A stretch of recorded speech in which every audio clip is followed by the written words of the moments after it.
Hello everyone, welcome all of you to our channel click and learn. और आज के इस वीडियो में हम लोग क्लास 10 के चैप्टर करंट इलेक्ट्रिसिटी को कंटिन्यू रखने वाले हैं। और ये जो चैप्टर है इसको हमने डिफरेंट पार्ट्स में, मतलब कई पार्ट्स में डिवाइड करके रखा है ताकि उसको समझना टॉपिक बाय टॉपिक आपके लिए काफी आसान हो। तो ये हमारा एक्चुअली दूसरा पार्ट है। फर्स्ट पार्ट में हमने क्या कवर किया था? तो फर्स्ट पार्ट में हमने बेसिक ऑफ द चार्ज को कवर किया था। चार्ज होता क्या है, कैसे क्रिएट होता है, ठीक है। और उसके बाद हमने कंडक्टर्स के बारे में भी देखा था, बहुत सारी बातें किए थे। अगर आप इस वीडियो को देख रहे हैं तो जरूरी है वो फर्स्ट पार्ट कंप्लीट करके ही आप यहां आओ, ताकि आपको पता चल जाए कि चार्ज को कौन सा पार्टिकल कंस्टिट्यूट करता है, हमारे पास कितने फंडामेंटल पार्टिकल्स हैं, ठीक है, और चार्जेस के प्रॉपर्टीज क्या क्या है। जहां पर क्वांटाइजेशन ऑफ चार्ज से हमारे एग्जामिनेशन में क्वेश्चन आ सकता है, ठीक है, तो वो चीज भी आपको कवर करने की जरूरत पड़ेगी, ठीक है। तो इस पार्ट में हम लोग क्या चीज कवर करने वाले हैं? तो इस पार्ट के लिए हमारा जो टॉपिक है वो करंट इलेक्ट्रिसिटी रहेगा, ठीक है, मतलब करंट रहेगा। करंट, और इस करंट को कंस्टिट्यूट कौन करेगा, मतलब इसके पीछे का रीजन क्या है, तो पोटेंशियल डिफरेंस भी हम लोग इस पार्ट में कवर करने वाले हैं। तो चलिए बिना किसी टाइम को वेस्ट किए हुए अपने इस टॉपिक को स्टार्ट करते हैं। तो our first topic of this video is electric current. Current क्या है, ठीक है। तो सबसे पहले समझ लेते हैं, करंट को फ्लो करने के लिए हमें एक पाथ की जरूरत पड़ती है जिसको हम लोग कंडक्टर बोलते हैं, ठीक है, वायर की जरूरत पड़ती है, ठीक है। तो करंट हमेशा एक वायर से फ्लो करता है, एक उसके लिए पाथ की जरूरत पड़ती है, एक उसके लिए रास्ते की जरूरत पड़ती है। तो ये हमारा ऐसा करके कंडक्टर रहेगा। कंडक्टर हम लोग बाय डिफॉल्ट सिलिंड्रिकल शेप का ही एज्यूम करेंगे, ठीक है। अब सिलेंडर के पास क्या क्या प्रॉपर्टी है तो वो भी हम लोग देख लेते हैं। हर एक सिलेंडर का अपना एक लेंथ होगा, ठीक है। और ये आप देख रहे हो, इसको बोलते हैं क्रॉस सेक्शनल एरिया। क्या बोलते हैं इसको? तो इसको बोलते हैं क्रॉस सेक्शनल एरिया, ठीक है। ये कैसा होता है? तो ये सर्कुलर होता है, ये सर्कुलर होता है। अगर मुझे इसका रेडियस पता चल जाए तो इसका जो एरिया होगा, area A is equal to pi r square करके हमें कैलकुलेट करना है, ठीक है। हमारे पास अगर इस कंडक्टर का रेडियस या डायमीटर दिया रहे तो हम उसका एरिया पाई आर स्क्वायर करके कैलकुलेट कर सकते हैं, ठीक है। अब चूंकि ये कंडक्टर है तो इसके पास फ्री इलेक्ट्रॉन्स अवेलेबल होंगे, ठीक है। इसके पास ढेर सारे फ्री इलेक्ट्रॉन्स अवेलेबल होते हैं, ढेर सारे। इस कंडक्टर के पास बहुत सारे फ्री इलेक्ट्रॉन्स अवेलेबल होते हैं, ठीक है, जो कि कंडक्टर के अंदर रैंडम मोशन में होते हैं। जो जिगजैग पाथ वाला मोशन होता है, रैंडम मोशन में ये एक दूसरे से भी कोलाइड करते हैं, अब प्लस इसके अंदर जो आपका न्यूक्लियस होता है उससे भी कोलाइड करते हैं या आयन से कोलाइड करते हैं, ठीक है। तो यहां पर हमारे इलेक्ट्रॉन्स जो होते हैं वो जिगजैग पाथ में रैंडम मोशन करते रहते हैं। रैंडम मोशन के कारण इस कंडक्टर का फिलहाल अभी जो नेट फ्लो ऑफ इलेक्ट्रॉन्स है वो जीरो है, मतलब यहां कोई करंट है नहीं। क्लियर है, ठीक है।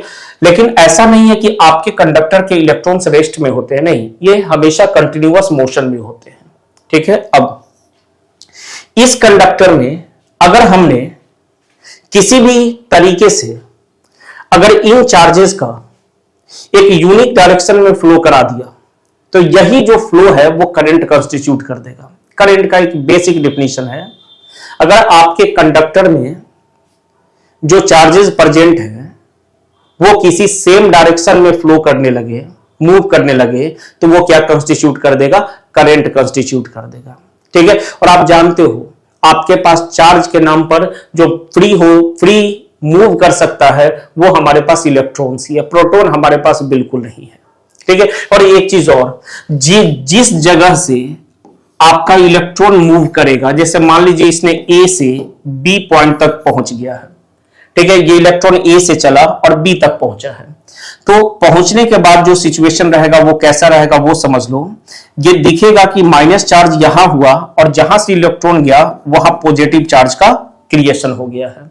मतलब इलेक्ट्रॉन का फ्लो, ऐसे समझिए इसको, इलेक्ट्रॉन का फ्लो ऐसा दिखेगा और पॉजिटिव चार्ज का फ्लो ऐसा दिखेगा, ठीक है। जहां से इलेक्ट्रॉन मूव किया है ना, लगेगा उधर पॉजिटिव मूव किया है, ऐसा लगता है, ऐसा हम लोग महसूस करते हैं, ये समझो। तो इलेक्ट्रॉन के अपोजिट डायरेक्शन में पॉजिटिव चार्ज का फ्लो होता है या दिखता है, ऐसा हम लोग मान के चलते हैं। ठीक है, काफी इंपॉर्टेंट चीज है ये, इसी पर हमारा पूरा कंसेप्ट निर्भर है कि इलेक्ट्रॉन के अपोजिट डायरेक्शन में पॉजिटिव चार्ज का फ्लो दिखता है। इलेक्ट्रॉन अगर ए से बी पर गया है तो लगेगा पॉजिटिव चार्ज बी से ए पर आया है। क्लियर करिएगा इस कंसेप्ट को। ठीक है, मतलब इलेक्ट्रॉन का फ्लो अगर लेफ्ट साइड में हुआ है तो पॉजिटिव चार्ज का फ्लो राइट साइड में होता हुआ दिखेगा। क्लियर हो गई ये बात। चलिए अब इलेक्ट्रिक करंट के डेफिनेशन पे चलते हैं। इलेक्ट्रिक करंट है क्या? तो यानी electric current is defined as the amount of charge flowing through any cross section of conductor in unit time. सीधा अगर आपको बोलना है तो आप बोलना the rate of flow of charge through any cross section is called electric current. ठीक है, क्या बोलोगे? एक लाइन में अगर आपको जवाब देना है तो आप ऐसा बोल देना, the rate of flow of charge, rate का मतलब होता है with respect to time, the rate of flow of charge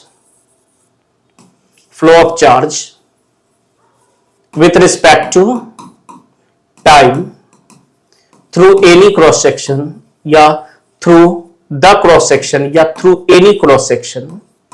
cross section का मतलब आपका कंडक्टर इतना लंबा नहीं, काफी लंबा हो सकता है, तो जो बीच में ऐसा सर्कुलर रीजन आपका डेवलप हो रहा है इसको भी हम लोग क्रॉस सेक्शन ही बोलेंगे।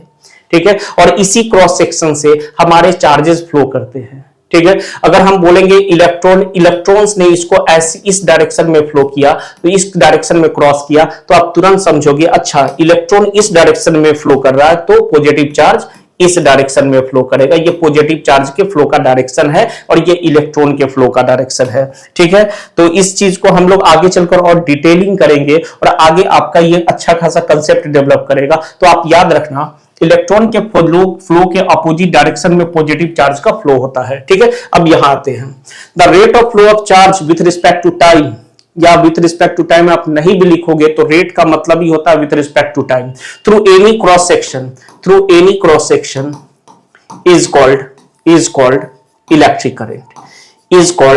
Electric current. ठीक है, बहुत बढ़िया सा डिफिनेशन है, आप लोग इसको रट लीजिए कि the rate of flow of charge through any cross section per unit time या with respect to time is called electric current. ठीक है, मतलब जो चार्ज के फ्लो का रेट है, मतलब एक सेकेंड में कितना चार्ज फ्लो किया है उसी को हम लोग किसी भी क्रॉस सेक्शन से एक सेकंड में कितना चार्ज फ्लो किया है उसी को हम लोग क्या बोलते हैं? इलेक्ट्रिक करंट बोलते हैं। क्लियर हो गई बात। अब सुनो, यहां जो चार्ज बोला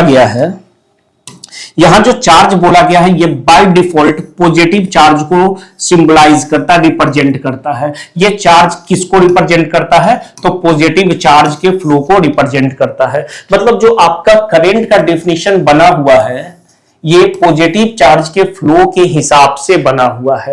एक्चुअल में इलेक्ट्रॉन फ्लो करते हैं, लेकिन जो डिफिनीशन क्रिएट हुआ है, जो डिफिनीशन बना हुआ है वो किस पर बना हुआ है?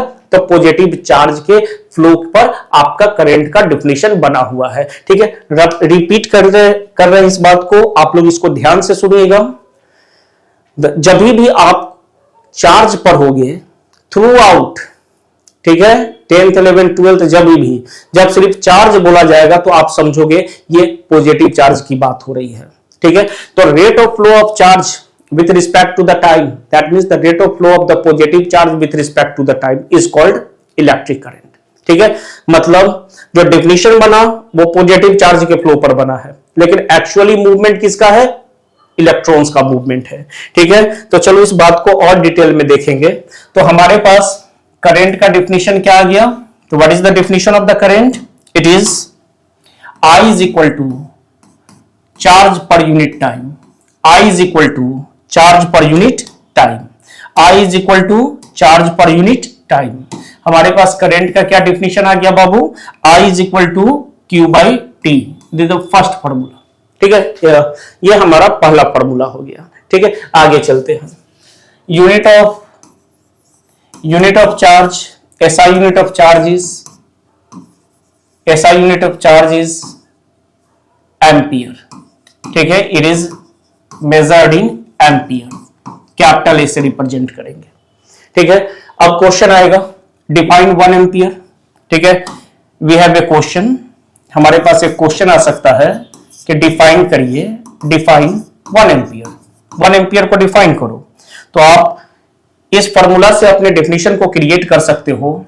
आप क्या लिखोगे, आई के जगह इसका यूनिट एम्पियर है तो 1 एम्पियर कर देना, चार्ज के जगह 1 कूलम करना और टाइम के जगह 1 सेकेंड करना।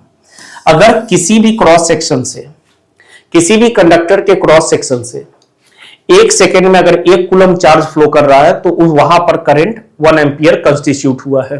सपोज करो वी हैव ए कंडक्टर और यहां इसके क्रॉस सेक्शन से इन 1 second the flow of charges of 1 coulomb, 1 coulomb charge का फ्लो हो गया इन 1 सेकेंड, 1 सेकेंड में। तो तुम क्या बोलोगे, यहां जो करंट का वैल्यू है वो है 1 ampere. This is the definition of the 1 ampere. यहां डेफिनेशन सेंटेंस में कैसे लिखेंगे, if 1 coulomb of charge flows through any cross section, flows through any cross section in 1 second, then the value of current through the conductor is said to be, the value of current through conductor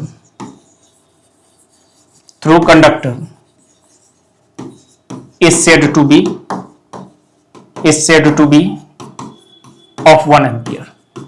This is the basic definition of the 1 ampere. ये हमारा 1 ampere का definition हो गया। ठीक है, move करते हैं आगे की तरफ। नेक्स्ट हमारा जो यहां पर टॉपिक है वो क्वांटाइजेशन ऑफ चार्ज को रिलेट कर देगा। जैसे हमने तो पढ़ा I is equal to Q by T. ठीक है, आप जानते हो कि क्वांटाइजेशन ऑफ चार्ज में हमारे पास क्या था। आप अगर नहीं जानते हो तो पार्ट 1 को कंप्लीट करिए। क्वांटाइजेशन ऑफ चार्ज में Q is equal to NE था। ठीक है, तो जब हम लोग एबव फॉर्मूला में Q की जगह NE डाल दें तो हमारा ये दूसरा फॉर्मूला यहां से बन रहा है। ठीक है, क्या हमारे पास आ गया I is equal to NE by T. मतलब ये जो करंट है ये डिफाइंड हो रहा है in terms of number of electrons, तो बाबू न्यूमेरिकल्स में कभी भी हमारे पास नंबर ऑफ इलेक्ट्रॉन्स के टर्म में डाटा दिया हुआ है और करंट आपसे पूछेगा तो आप ये फॉर्मूला यूज करोगे। I is equal to Q by T is the basic and Q के जगह हम लोग NE सब्स्टिट्यूट करेंगे तो ये हमारा I is equal to NE by T मिलेगा। क्लियर है? ठीक है, अब हम लोग बात करते हैं कि ये करंट रैंडम, ऐसे तो हमेशा ही इलेक्ट्रॉन्स रैंडम मोशन में रहते हैं और इलेक्ट्रॉन ही वैसा चार्ज पार्टिकल है जो कि फ्लो कर रहा है। लेकिन बाय डिफॉल्ट हमने क्या मान के चला है कि जो हमारा करंट है वो इलेक्ट्रॉन के अपोजिट डायरेक्शन में फ्लो कर रहा है। ठीक है, रट जाइएगा इस बात को। जो हम लोग एज्यूम करके चले हैं, जो हमारा कन्वेंशन है कि करंट का डायरेक्शन जो है इलेक्ट्रॉन के फ्लो के अपोजिट डायरेक्शन में होगा। ठीक है, और यही हमारे लिए करंट है। ये अभी हम लोग कंसेप्ट सीख चुके हैं कि इलेक्ट्रॉन का फ्लो जिस डायरेक्शन में होगा उसके अपोजिट डायरेक्शन में करंट का डायरेक्शन होगा। ठीक है, उसके बाद अब इलेक्ट्रॉन की बात नहीं करेंगे। अब जब भी बात करेंगे तो हम लोग क्या बात करेंगे, करंट का फ्लो। तो आपको दिमाग में रखना है कि करंट का फ्लो एक्चुअली उस डायरेक्शन में हो रहा है, ठीक है, जो कि इलेक्ट्रॉन के फ्लो का अपोजिट डायरेक्शन है। क्लियर है? और करंट क्या है, ये पॉजिटिव चार्जेस का फ्लो है। ठीक है, आपको अभी के बाद से यही पढ़ना है। करंट का मतलब पॉजिटिव चार्ज का फ्लो। ठीक है, एक्चुअल अब बिहाइंड कर लीजिए, पीछे कर लीजिए कि इलेक्ट्रॉन फ्लो कर रहा है, वो हम जान चुके हैं। लेकिन डिफिनेशन में बोला गया है कि पॉजिटिव चार्ज का फ्लो ही करंट है। तो अभी के बाद से करंट की बात आएगी तो आप क्या बोलोगे, करंट पॉजिटिव चार्ज का फ्लो है। ठीक है, अब कोई भी चार्ज फ्लो क्यों करता है? ठीक है, किसी पार्टिकुलर डायरेक्शन में इलेक्ट्रॉन क्यों फ्लो कर गया? कौन सा ऐसा फोर्स था जिसकी वजह से इलेक्ट्रॉन एक पार्टिकुलर डायरेक्शन में मूव करने लगा? ठीक है, इसको तो जानने के बिना किसी फोर्स के, किसी एक्सटर्नल एजेंट के इलेक्ट्रॉन्स किसी पार्टिकुलर डायरेक्शन में नहीं मूव करते, वो कैसे रैंडम डायरेक्शन में मूव करते रहते हैं। अगर उनको किसी पार्टिकुलर डायरेक्शन में मूव कराना है तो हमें किसी एक्सटर्नल एजेंट की जरूरत है, उसे ड्रिफ्ट कराने की जरूरत है किसी पार्टिकुलर डायरेक्शन में, ठीक है। तो इसके लिए हमारे पास है पोटेंशियल डिफरेंस। अगर किसी भी कंडक्टर में, जैसे हम लोग जानते हैं इस बात को कि जब तक पानी का फ्लो अगर हमें कराना है, ठीक है, मान लो कि ये आपके छत पर बना हुआ वाटर टैंक है, ठीक है, और आप चाहते हो ऑटोमेटिक पानी जो है, वाटर जो है ऊपर के डायरेक्शन में फ्लो कर जाए, तो ऐसा इम्पॉसिबल है।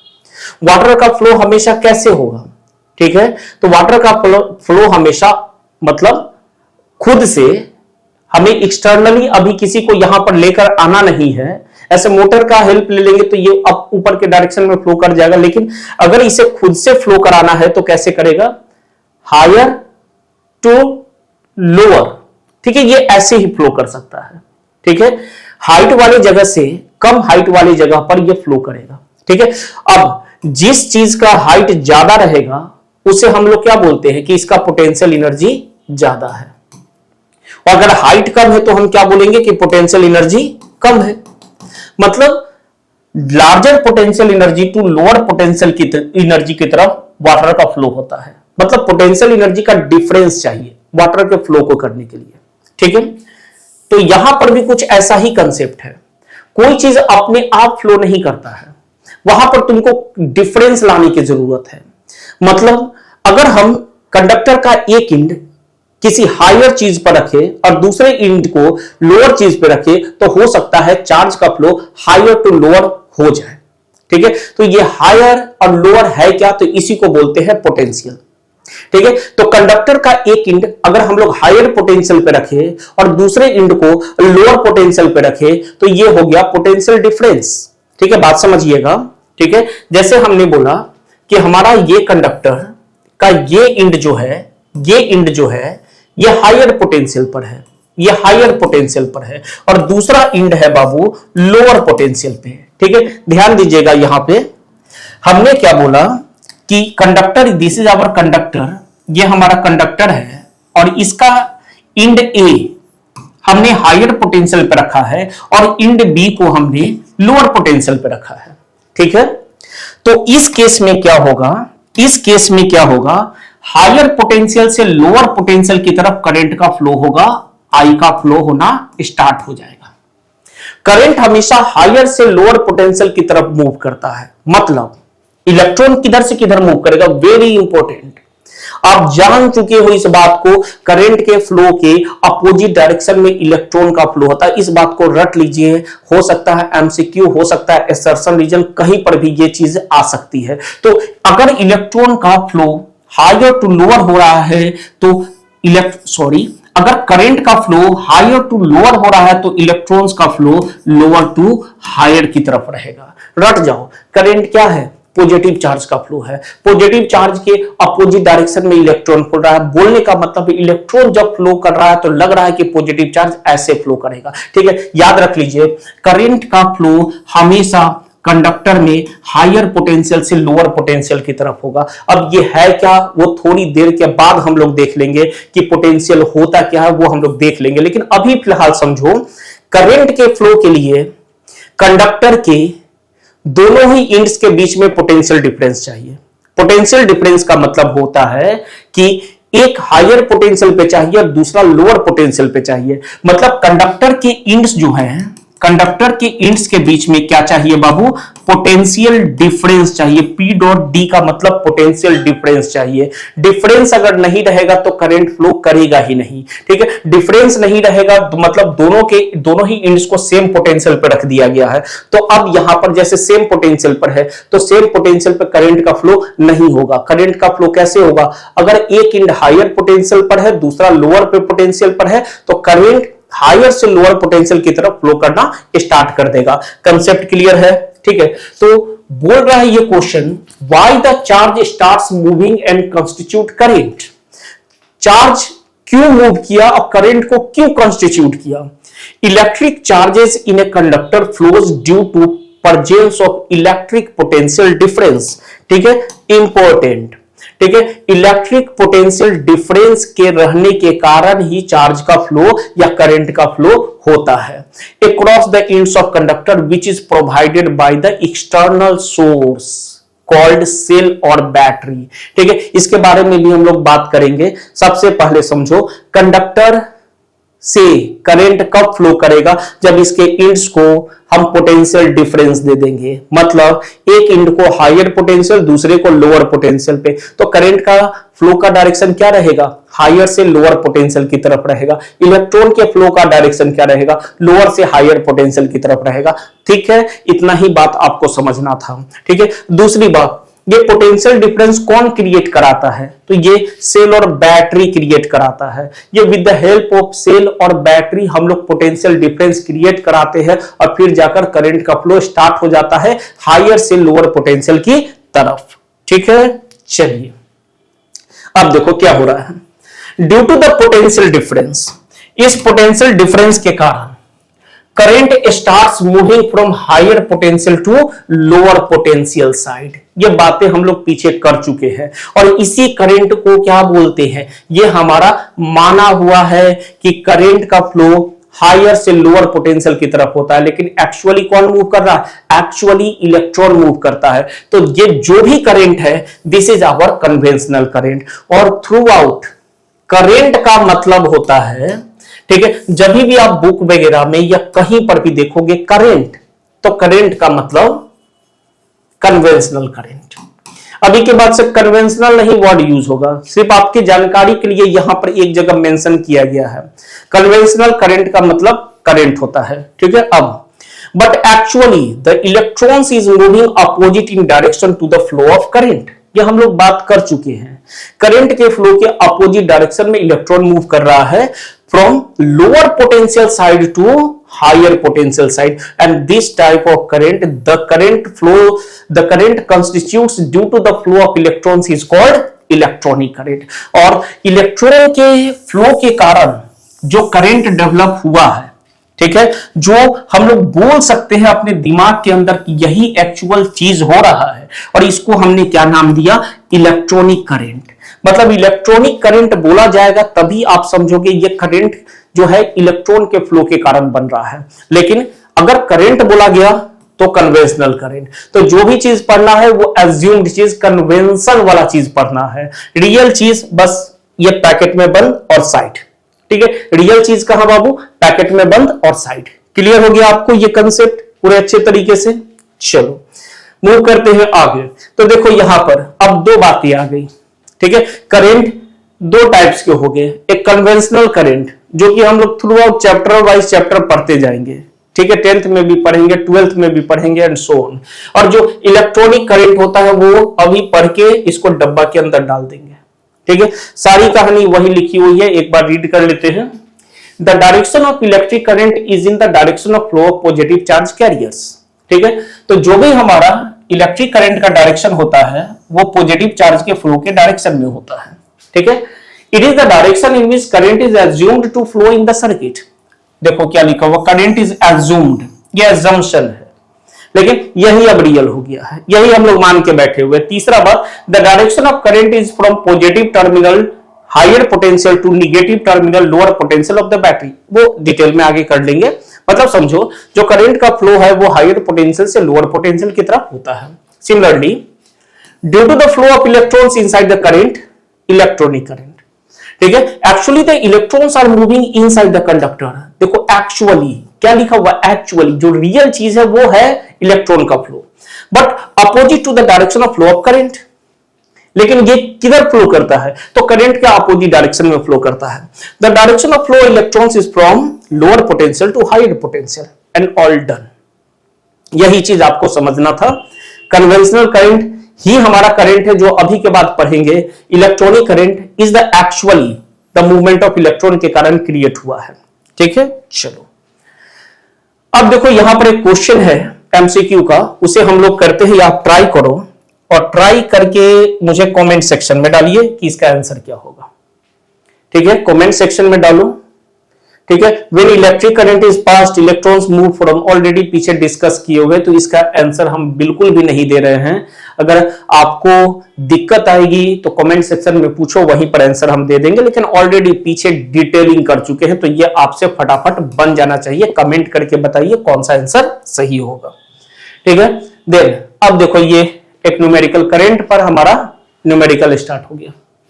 बोल रहा है what current must flows in 0.24 coulomb is to be transferred in 15 milli second. ठीक है, तो देखो डाटा क्या दिया हुआ है, डाटा कलेक्ट करना है यहां पे। तो we have the value of Q, it is 0.24, it is coulomb, and the time is, what is the value of T, 15 milli second, milli मतलब 10 का पावर -3 सेकेंड, ऐसा यूनिट में आपको कन्वर्ट करना है। ठीक है, then it is T, the current formula is Q by T, the value of Q is it is 24/100 कर सकते हैं आप, और आपको डिवाइड करना है, इट इज 15 इंटू 10⁻3, तो ऊपर में ये +3 हो जाएगा। ये हमारा कैंसल हुआ, 00, 5 से कट करते हैं तो 5 2 and 3, it is 8 and it is 16 ampere is the answer। ये आपका 16 एम्पियर का करंट फ्लो कर रहा है जो भी कंडक्टर है उससे। ठीक है, अकॉर्डिंग टू दिस सिचुएशन। ठीक, वेरी सिंपल। चलो then second question is an electric bulb we draws a current of, तो we have the value of I 0.25 ampere and the time is 20 minutes, तो 20 into 60 second, ऐसा unit में आपको काम करना है। Second, find the calculate the electric charge, charge पता करना है, तो I is equal to formula है Q by T, तो यहां से अगर हमें Q निकालना है तो हम लिखेंगे I इंटू T। I का वैल्यू हम लोग यहां से लिखेंगे 0.25, that is 25/100 and our time is 20 into 60। ठीक है, सो 00 यहां से कैंसल, और ये हमारा हो गया 25 into 2 is 50 and it is 300 coulomb is our answer. ठीक है, ये 300 कूलम आपका आंसर यहां हो गया। तो देखो कितने सिंपल क्वेश्चंस आते हैं, एकदम स्ट्रेट क्वेश्चंस रहते हैं। जितने टाइप के क्वेश्चंस है सब यहां पर आपको हम कवर करा रहे हैं।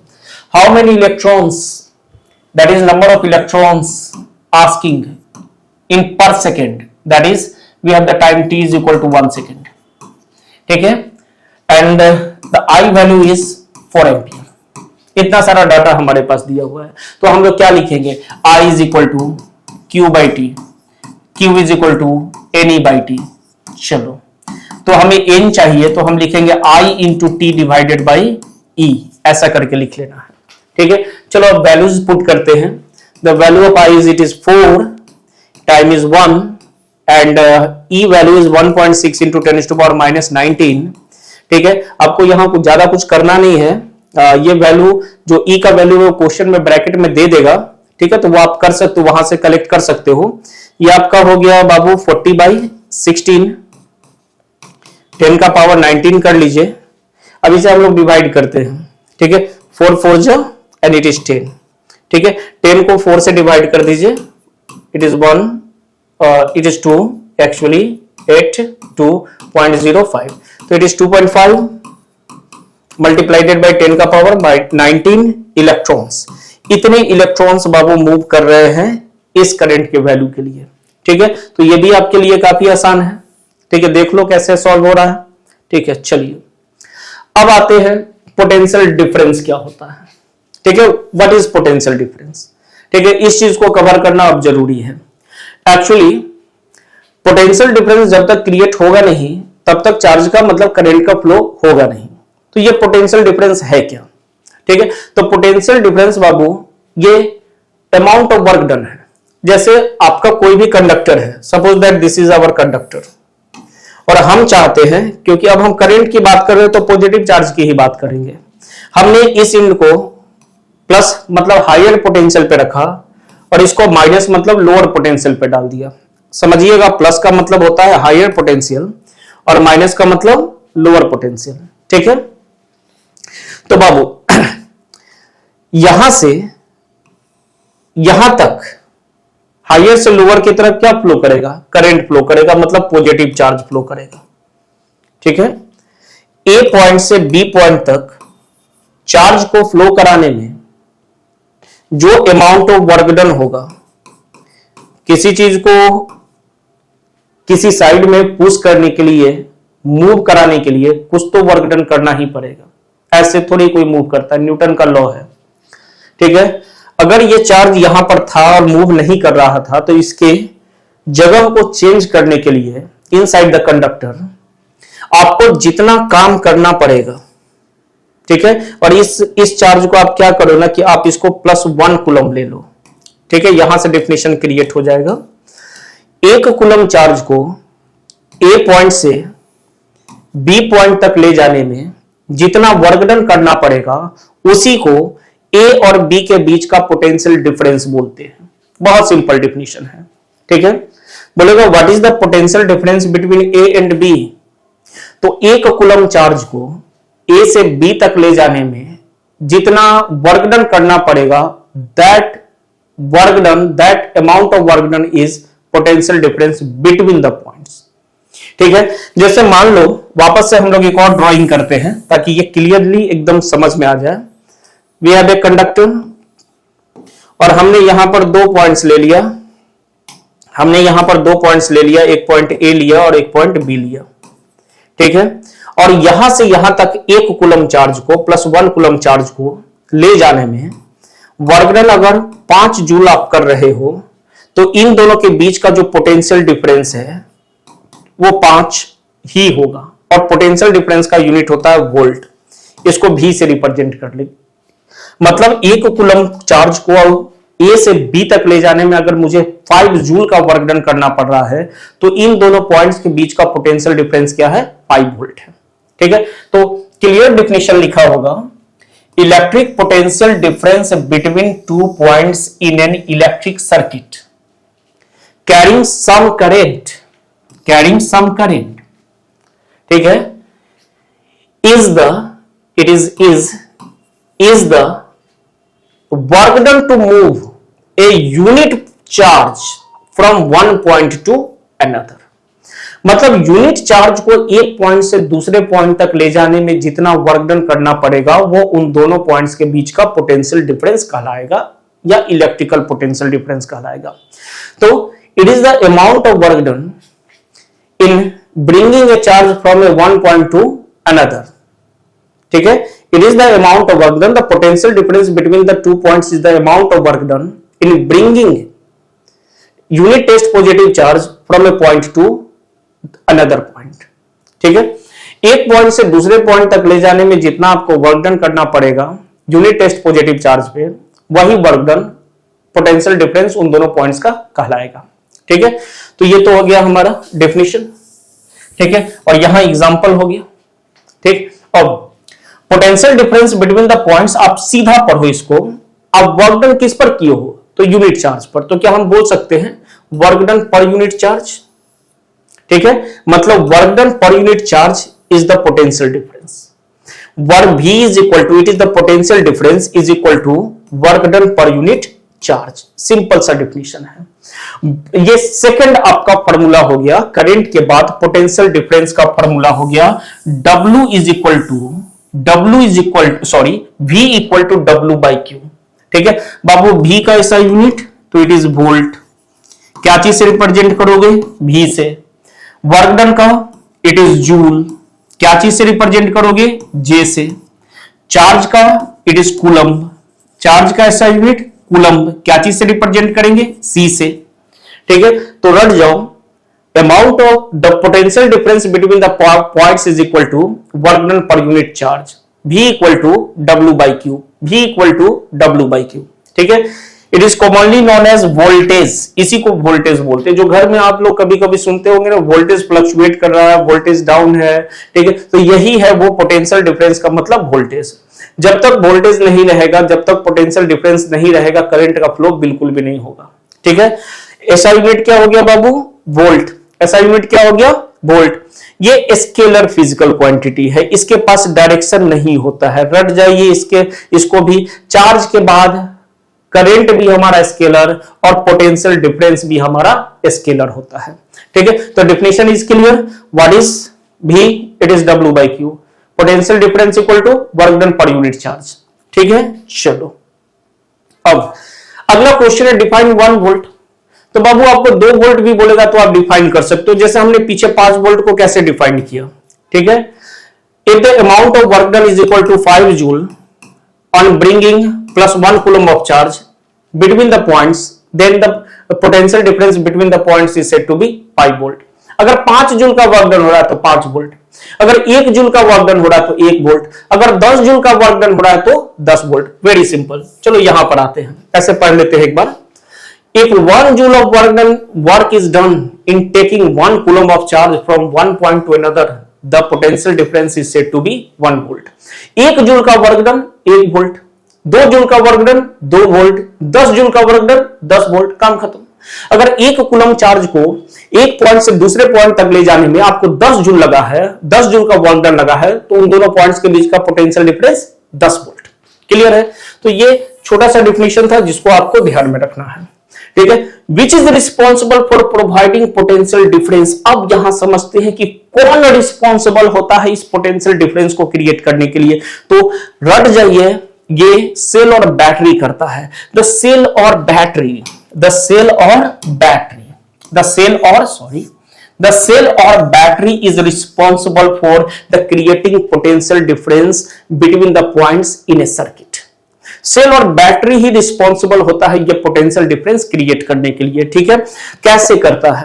तो सेल और बैटरी के पास 2 टर्मिनल्स होते हैं, एक होता है पॉजिटिव टर्मिनल, दूसरा होता है नेगेटिव टर्मिनल। बाजार से जब आप बैटरी खरीद के लाते होंगे, कुछ ऐसा बैटरी रहता है हमारा पेंसिल बैटरी, तो देखे होंगे इधर प्लस लिखा रहता है और इधर माइनस। प्लस का मतलब ये हो गया हायर पोटेंशियल और माइनस का मतलब बाबू ये हो गया लोअर पोटेंशियल। तो जैसे ही आप, ठीक है, इसको हम लोग थोड़ा सा डिटेल करते हैं डायग्राम से। ठीक है, थोड़ा सा डायग्राम से इसको डिटेलिंग करते हैं। हमने लाया एक बैटरी, ठीक है, एक बैटरी, यहां प्लस लिखा, यहां माइनस लिखा। हमने एक वायर लिया, एक छोटे से बल्ब को ऐसे कनेक्ट कर दिया। ठीक है, अब यहां एक स्विच भी रखा है, यहां पर हमने एक स्विच रखा है। ये हम लोग बाद में जाकर देख लेंगे कि स्विच वगैरह कैसे हम लोग बनाते हैं। और इस स्विच को हमने क्लोज किया, मतलब सर्किट अब कंप्लीट हो गया। ठीक है, तो तुरंत हायर पोटेंशियल से, प्लस वाला मतलब हायर पोटेंशियल और माइनस मतलब लोअर पोटेंशियल, हायर पोटेंशियल से करंट निकलेगा ऐसे ऐसे ऐसे और लोअर पोटेंशियल की तरफ जाएगा। यही बाबू आपका करंट है, ये करंट है।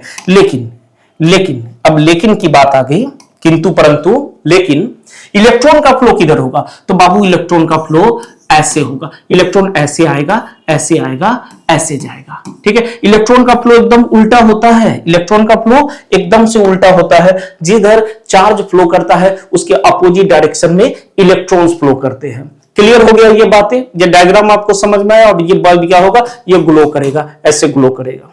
ठीक है, ये बल्ब हो गया, ये ग्लोइंग नेचर का हो गया, ये ग्लो कर रहा है, रोशनी आ गई।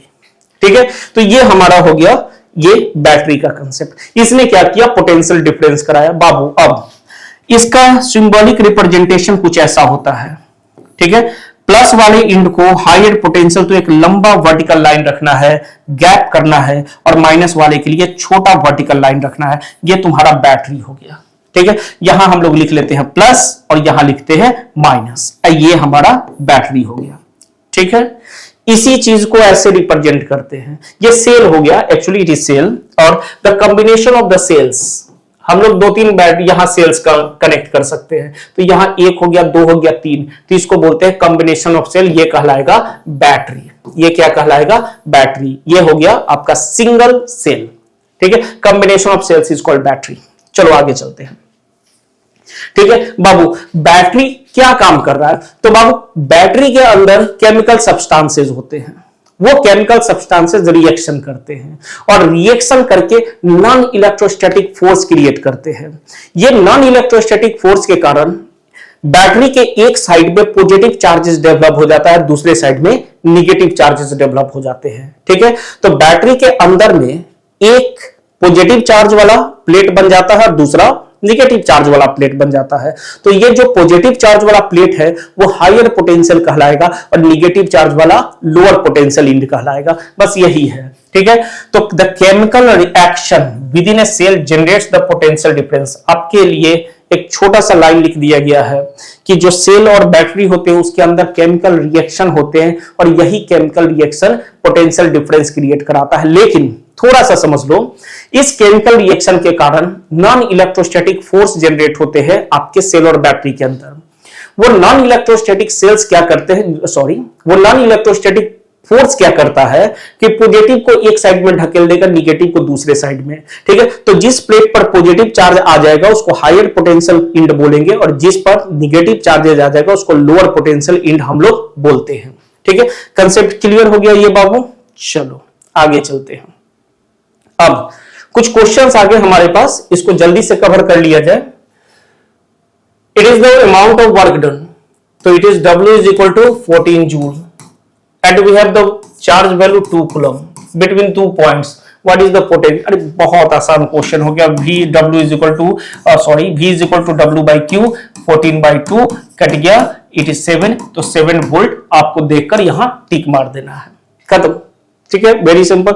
अब ये हमारा एक असर्शन रीजन का क्वेश्चन है और इस असर्शन रीजन में हमें करना क्या होता है, तो आपके बोर्ड के एग्जामिनेशन में असर्शन रीजन आते हैं, तो फटाफट देख लिया जाए। हमारे पास दो सेंटेंस रहेंगे, एक असर्शन का रहेगा, दूसरा रीजन का रहेगा, ठीक है। अब इन दोनों सेंटेंस को पढ़ना है, सबसे पहले ये देखना है कि असर्शन सही है कि रीजन सही है या दोनों सही है, ठीक है। अगर दोनों सही है तो फिर आप रीजन को देखोगे, क्या असर्शन का ये एक्सप्लेनेशन है? अगर ऐसा है तो ऑप्शन नंबर ए, अगर एक्सप्लेनेशन नहीं है तो ऑप्शन नंबर बी। दोनों सही है, एक्सप्लेनेशन नहीं है तो ऑप्शन नंबर बी। ए सही है, बी गलत है, मतलब ए सही है, assertion is right and the reason is false, तो आप सी टिक मारे। अगर रीजन सही है, असर्शन गलत है, तो आप डी टिक मारे। क्लियर हो गया ये बात? ठीक है। तो ये थोड़ा सा टफ होता है क्योंकि सही गलत का तो पता चलता है, लेकिन रीजन में थोड़ा सा दिक्कत होता है, तो ये प्रैक्टिस से ठीक हो जाएगा, या आपका जो कंसेप्ट रहेगा टॉपिक पर वो अच्छा है तो ये क्लियर हो जाएगा, ठीक है। चलो फटाफट असर्शन पढ़ते हैं। A cell is a device which converts chemical energy into electrical energy। जाहिर बात है केमिकल एनर्जी की मदद से ये इलेक्ट्रिसिटी फ्लो करा रहा है, तो इलेक्ट्रिकल एनर्जी में कन्वर्ट हो रहा है, तो ये सही है। Cell maintains a constant potential difference between its terminal for a long time, ठीक है। तो देखो ये फॉर ए लॉन्ग टाइम का मतलब हो गया कुछ समय तक, ठीक है। तो अगर आप किसी भी बैटरी का यूज करते हो तो यूज करते वो खत्म होता नहीं है, ठीक है। अब बैटरी का यूज हम लोग क्यों करते हैं? ताकि सर्किट में ये कांस्टेंट पोटेंशियल डिफरेंस बना के रखे, ठीक है। तो एक हिसाब से ये सही है, लेकिन फॉर ए लॉन्ग टाइम ये जो है, फॉर ए टाइम अगर लिखता तो ये पूरे तरीके से सही हो जाता, लेकिन आपके सिलेबस के लिए क्लास 10 के लिए एकदम से सेल जो है कांस्टेंट पोटेंशियल डिफरेंस मेंटेन करने के लिए यूज करते हैं कुछ समय तक, ठीक है। तो इसे भी हम लोग यहां पर ट्रू रखेंगे और इस तरीके से ऑप्शन नंबर बी आपका करेक्ट है, क्योंकि इन दोनों के बीच में कोई रिलेशन नहीं है, ठीक है। ये अलग बात बोल रहा है कि हाँ केमिकल टू इलेक्ट्रिकल कन्वर्ट कर रहा है, और ये अलग बात बोल रहा है कि ये कांस्टेंट पोटेंशियल डिफरेंस मेंटेन कर रहा है, तो रिलेट नहीं है। मतलब इस सेंटेंस को ये सपोर्ट मतलब डायरेक्टली नहीं कर रहा है, तो ये रीजन वाली बात खत्म हो गई और हम लोग ऑप्शन नंबर बी पर यहां टिक मारेंगे, ठीक है। चलो आगे चलते हैं। Then how much work done in moving a charge Q is equal to 3 coulomb and the potential difference is equal to 118 volt to difference सीधा लिख लेते हैं। Potential difference is 128 minus 118, it is 10 volt. देखो एक point का दिया हुआ है 118 वोल्ट और दूसरे पॉइंट का दिया है 128 वोल्ट, तो हमें डिफरेंस चाहिए, ठीक है। तो अब हम लोग क्या लिखेंगे? V is equal to W by Q, तो W इज इक्वल टू क्या लिखेंगे? V into Q. V की जगह क्या लिखेंगे? 10 और Q की जगह 3, तो कितना आ गया? 30 जूल का वर्क डन आपका यहां पर हो रहा है। ये आपका यहां सॉल्यूशन हो गया, ठीक है। Next, what is the potential difference between the terminals of A battery, ठीक है। तो वर्क डन यहां पर दिया हुआ है 250 joule, transfer 20 coulomb of charge, तो he is asking for the V, तो W by Q 250 by it is 20 cancel and it is 12.5 volt is the answer, ठीक है। तो वेरी सिंपल। तो जस्ट एक छोटे से फॉर्मूला से 2-3 क्वेश्चन बन सकते थे, वो सब आपके पास चले गए। दूसरा ये पॉइंट समझ लेते हैं, ये थोड़ा सा अच्छा पॉइंट है, इसको देख लेते हैं। तो बाबू किसी भी दो इंड्स के बीच का पोटेंशियल डिफरेंस कैसे निकालते हैं? तो सुनो, पोटेंशियल डिफरेंस किसी का निगेटिव भी हो, पोटेंशियल निगेटिव भी हो सकता है, और पोटेंशियल किसी पॉइंट का पॉजिटिव भी हो सकता है। जैसे यहां पर बोला कि ए पॉइंट का पोटेंशियल जो है VA जो है वो कितना है, -500 वोल्ट है, ठीक है। और बी पॉइंट का पोटेंशियल कितना है बाबू? बी पॉइंट का पोटेंशियल जो है वो 1000 वोल्ट है। तो इसने पूछा पोटेंशियल डिफरेंस कितना होगा, तो तुम लिखोगे VB माइनस VA, ठीक है। VB को लिखोगे 1000 माइनस, और VA ऑलरेडी निगेटिव है, बीच में डिफरेंस का मतलब निगेटिव साइन आपको डालना है, और जो निगेटिव रहेगा उसे ब्रैकेट में लिख दीजिएगा। अब ये माइनस माइनस प्लस हो जाएगा, और इस तरीके से क्या मिलेगा, 1500 वोल्ट का पोटेंशियल डिफरेंस है इन दोनों के बीच का। सिंपल है, ये -500 है, ये 1000 है, तो डिफरेंस क्या है, 1500 का ही तो है। 0 से ये 1000 है, 0 से वो -500 है, तो डिफरेंस क्या है, 1500 का वोल्ट है, ठीक है। ये ध्यान में रखिएगा इस बात को, ठीक है। नेक्स्ट टॉपिक, छोटा सा टॉपिक है, जल्दी जल्दी कवर कर लेते हैं, इलेक्ट्रिक सर्किट, ठीक है। इलेक्ट्रिक सर्किट क्या कहा जाता है, इलेक्ट्रिक सर्किट किसे बोलते हैं, ठीक है। तो electric circuit is a closed path, रट जाओ, करंट जब तक तब तक फ्लो नहीं करेगा जब तक कि उसको क्लोज पाथ ना मिल जाए, ठीक है। जैसे हमने बैटरी लगा लिया, एक सेल लगा लिया, यहां पर बल्ब भी लगा दिया, और यहां कनेक्शन नहीं रखा, यहां पर हमने क्या किया, ये कनेक्टेड नहीं रखा है, मतलब पोटेंशियल डिफरेंस भी है, बल्ब भी है, फिर भी ये ग्लो नहीं करेगा बाबू, ये ग्लो नहीं करेगा। क्यों? क्योंकि आपका सर्किट ओपन है, ठीक है। तो सर्किट को क्लोज करने के लिए स्विच आता है, तो स्विच को जब ऑन करेंगे तो ये सर्किट को क्लोज कर देता है, ठीक है। तो आपको क्या चाहिए, electric circuit is a close path through which electric current flows. ये ऐसा क्लोज पाथ है जहां से आपका इलेक्ट्रिक करंट क्या हो रहा है, फ्लो कर रहा है, ठीक है। It consist of various components like power source.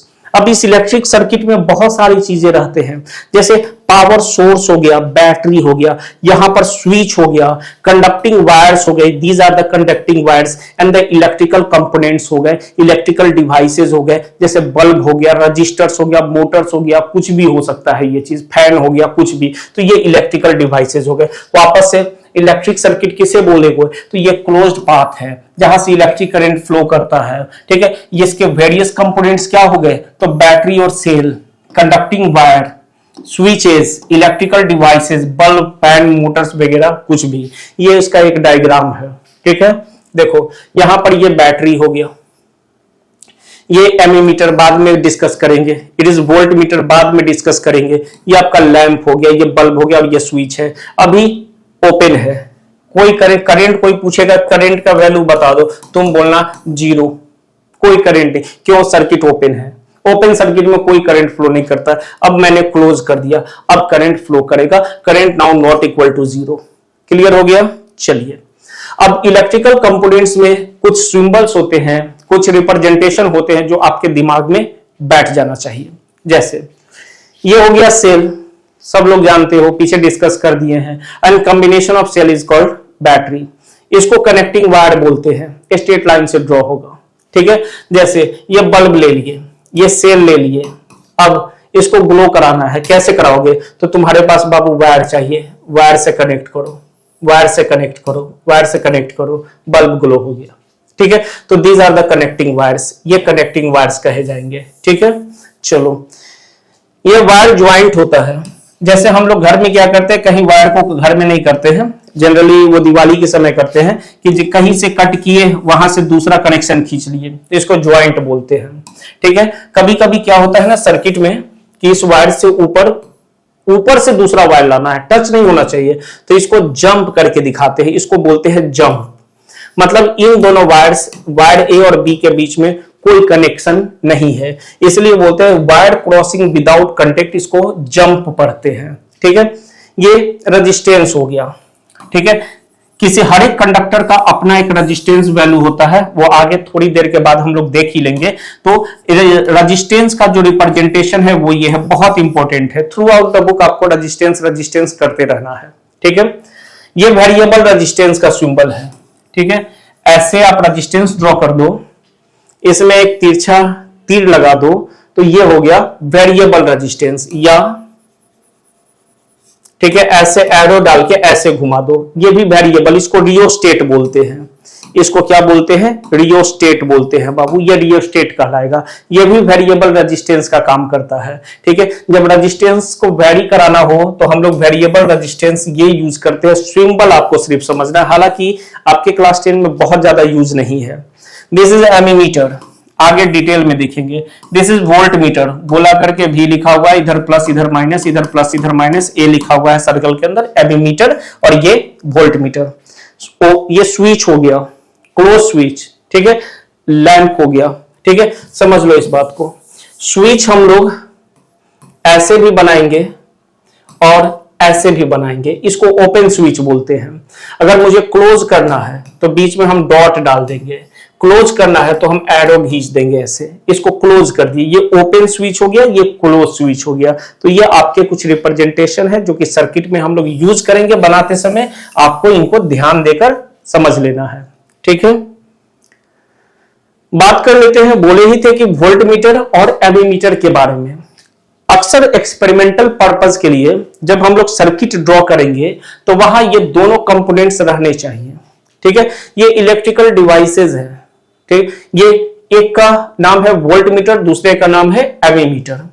ठीक है, वोल्ट मीटर क्या करता है, किसी भी कंडक्टर के क्रॉस कनेक्ट कर दोगे तो वो उसका पोटेंशियल डिफरेंस मेजर कर लेगा। ठीक है, देखो जैसे हम लोग बात करते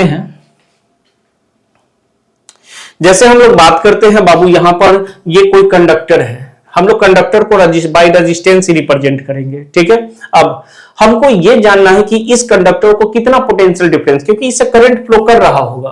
अब करंट फ्लो करने का मतलब इस कंडक्टर के दोनों ही इंड्स पे पोटेंशियल डिफरेंस होगा। करंट का डायरेक्शन से समझ में आ गया होगा कि ये ए जो है वो हायर पोटेंशियल पे होगा और बी जो है वो लोअर पोटेंशियल पे होगा। क्लियर हो गई ये बात? ठीक है, अब तो मेजर करना है बाबू, हायर इंड और लोअर इंड के बीच में कितना का डिफरेंस है। जैसे ये 10 है वो 8 है तो डिफरेंस कितना, 2 वोल्ट। तो यही हमें जानना है। तो हम लोग इसके लिए क्या करते हैं, एक इलेक्ट्रिकल इंस्ट्रूमेंट जिसको वोल्ट मीटर बोलते हैं वो ऐसे लाकर कनेक्ट करते हैं। ठीक है, पैरेलल में, इसके ठीक पैरेलल में ऐसे करके, और ये लिखाएगा भी। यहां एरो रहता है, वो डिफ्लेक्ट करके पोटेंशियल डिफरेंस बता देगा। 2 वोल्ट है, 10 वोल्ट है, क्या है ये डिफरेंस बताएगा। इंड का पोटेंशियल नहीं, दोनों इंड्स का पोटेंशियल डिफरेंस बताएगा।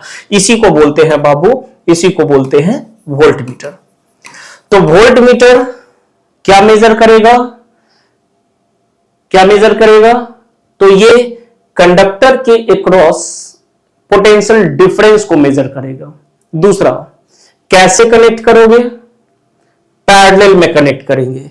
इसको कौन सा कनेक्शन बोलते हैं, तो पैरेलल कनेक्शन बोलते हैं। ये पैरेलल कनेक्शन में हमेशा कनेक्ट किया जाएगा, रट जाइए। देखो कैसे, एकदम ठीक इसके पैरेलल में लाके कनेक्ट किए हुए, पैरेलल कनेक्ट होता है वोल्ट मीटर। ठीक है, अब दूसरा, इसका रेजिस्टेंस वैल्यू बहुत हाई। रेजिस्टेंस क्या है वो हम ओम्स लॉ के बाद देखेंगे, लेकिन समझो, सिर्फ रट लो, इसका रेजिस्टेंस वैल्यू बाबू बहुत हाई होता है, बहुत हाई। और आइडियल केस में ये इंफिनिटी हो जाना चाहिए। ठीक है, वोल्ट मीटर का रेजिस्टेंस वैल्यू वेरी हाई होना चाहिए, आइडियली ये इंफिनिटी होना चाहिए। सिंपल है, चलो फटाफट पढ़ लेते हैं क्या लिखा हुआ है। ये इलेक्ट्रिकल इंस्ट्रूमेंट है जो मेजर करता है potential difference between 2 points in a circuit. चलो अक्रॉस द कंडक्टर भी बोल सकते हैं, सिंबल भी नहीं, या थोड़ा सा इसको करेक्ट कर लो। दिस इज द सिंबल, ये सिंबल है। ठीक है, कनेक्शन कैसे कनेक्ट करेंगे, इन पैरेलल। ठीक है, इंटरनल रेजिस्टेंस क्या होना चाहिए, बहुत हाई। ठीक है, आइडियली इट इज इनफिनाइट। ठीक है, ये हो गया। अब बात करते हैं एमीमीटर के बारे में। ठीक है, एमीमीटर का अब बात करेंगे। जैसे हम लोग एक यहां सर्किट बना ही लेते हैं, एक रेजिस्टेंस ले लिए, ठीक है, एक बैटरी ले लिए, एक स्विच ले लिए, ठीक है, और यहां पर ऐसे एमीमीटर लगेगा। ठीक है, देखो एक ही लाइन में, कंडक्टर के एक ही लाइन में एमीमीटर कनेक्ट किए हैं, सिंगल लाइन है ये। घूमने से मतलब नहीं, यहां पर देखो ये सिंगल लाइन, मतलब जिस भी कंडक्टर से आपको पता करना है कि करंट कितना फ्लो कर रहा है, उसके लिए आप इस कंडक्टर के एकदम एक ही लाइन में आप एमीमीटर को कनेक्ट करोगे, और इस कनेक्शन को हम लोग बोलते हैं सीरीज कनेक्शन। क्या बोलते हैं? ये सीरीज कनेक्शन में है। सीरीज कनेक्शन मतलब रेजिस्टेंस के एक ही लाइन में कोई दूसरा ब्रांच डेवलप नहीं होना चाहिए, उसी लाइन में आपको एमीमीटर को कनेक्ट करना है। मतलब इसको आप पढ़ो, इसको हम लोग डिटेलिंग करेंगे बाद में। हमारे पास दो कनेक्शन है, पैरेलल और सीरीज, ठीक है। तो एमीमीटर कैसे कनेक्ट होना चाहिए? तो सीरीज में कनेक्ट होना चाहिए। अब सीरीज में एक प्रॉपर्टी को फॉलो किया जाता है कि कंडक्टर से जितना करंट फ्लो करेगा, क्योंकि उसके पास कोई दूसरा रास्ता है नहीं, तो वो एमीमीटर से भी उतना ही फ्लो करेगा, और इस तरीके से ये एमीमीटर क्या करेगा?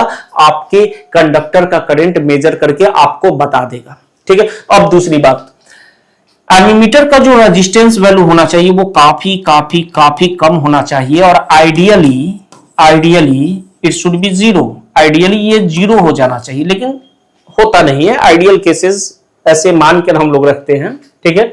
तो एमीमीटर का रेजिस्टेंस वैल्यू बहुत लो, ये सीरीज में कनेक्ट होना चाहिए, और ये क्या मेजर करता है? It measures the value of current. It measures the value of current. ये करंट के वैल्यू को मेजर करता है, वैल्यू ऑफ करंट। एमीमीटर मतलब करंट मेजर करेगा, वोल्ट मीटर मतलब पोटेंशियल डिफरेंस वोल्टेज मेजर करेगा। चलो आप पढ़ लेते हैं एक बार। Ammeter is an instrument used to measure electric current in a circuit. Symbol क्या है? इसको हटाइए, ऐसे लिखिए इसको, ये सिंबल है। कनेक्शन कैसे करेंगे? तो सीरीज में कनेक्ट करेंगे। इंटरनल रेजिस्टेंस बहुत कम होना चाहिए। तो ये सारी बातें हैं जिसको आपको दिमाग में रखना है। और आज की इस वीडियो में इतना ही। हम लोग जल्द ही मिलेंगे अपने तीसरे पार्ट में, जहां पर हम लोग ओम्स लॉ को कवर करेंगे, ठीक है। तो यहां पर हमने क्या किया है, दो पार्ट्स ऑलरेडी कवर कर लिया है, तो उन दोनों पार्ट्स का प्रॉपर नोट्स बना लीजिए, अच्छे से रिवीजन कर लो। इनका यूज आगे चलकर बहुत ज्यादा है, आगे के कंसेप्ट को सीखने के लिए इनका होना जरूरी है। तो फिलहाल मिलेंगे हम लोग तीसरे पार्ट में जल्द। And thanks all of you for watching this video. Good bye.